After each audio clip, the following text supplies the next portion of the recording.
WhatsApp guys, यति बेला चाहिँ म आमायाङ्ग्री जाने क्रममा छु। मोटरसाइकलमा चिसो भएकोले मैले सबै कपडाहरू एकदम पुरा बाक्लो कपडाहरू लगाएको छु, मुखमा फुङ्लो पनि लगाएको छु।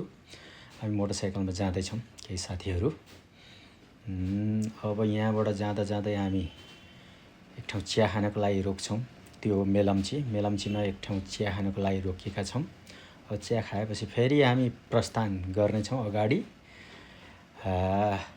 अब यही प्रस्थान गर्ने क्रममा अब हामीहरू यो मेलम्चीको नदीको बाटो हुँदै हामीहरू हेलम्बुतिर लाग्नेछौँ। अब यहाँबाट हामीहरू बाटो मेलम्चीको बाटो जो कि पुरा खोलाको बाटो छ बगरै बगर, त्यसबाट सिधा हामी हेलम्बुतिर लाग्दैछौँ। बाटो चाहिँ कच्ची नै रहेछ, तर खोलाको शान्त स्वरमा यस्तो म्युजिक जस्तो लाग्छ कि यो ठाउँमा हिँड्दाखेरि। पहिरोले गर्दाखेरि यो एकदम चारैतिर बगरै बगर रहेछ, ढुङ्गाहरू बगाएर ल्याएको रहेछ। नदीमा पनि पानी त धेरै कम छ, तर ढुङ्गा चाहिँ यति ज्यादा छ कि मोटरसाइकलमा हिँड्न चाहिँ साह्रै गाह्रो हुँदो रहेछ, किनकि चारैतिर ढुङ्गा भएकोले। अब हामीहरू यसै क्रममा जाने क्रममा यति बेला हामी मेलम्चीबाट उता हेलम्बुतिर लाग्दैछौँ।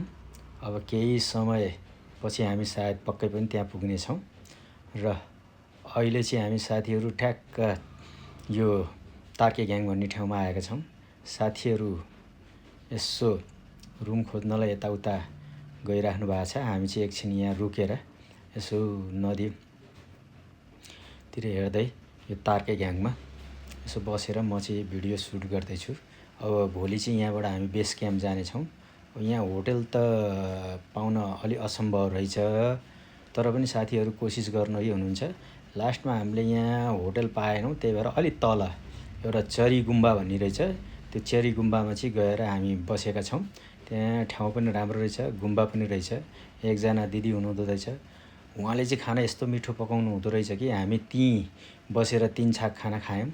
एकदम लोकल टाइपको चुलोमा पकाएको भात, एकदम मिठो लाग्यो। सबै साथीहरू खाना खाइराख्नु भएको छ, एकदम मिठो खाना खायौँ। तपाईँहरू पनि जानुभयो भने त्यहाँ जानु होला, एकदम राम्रोसँग स्वागत गर्नुहुँदो रहेछ उहाँले।